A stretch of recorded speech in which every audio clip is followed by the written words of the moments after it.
थांबा, तुम्ही तुमच्या खात्यात 10 लाखांपेक्षा जास्त रक्कम भरत असाल तर ही तुम्ही मोठी चूक करताय.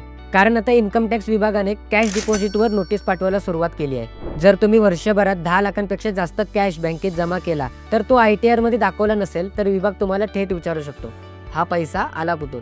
पण घाबरू नका, यावर एक कायदेशीर आणि सोपा उपाय आहे.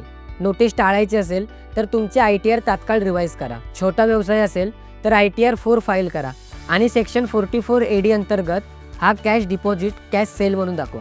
असा केल्यास तुम्ही कायदेशीररित्या सुरक्षित राहू शकता आणि इन्कम टॅक्स नोटीसपासूनही वाचू शकता.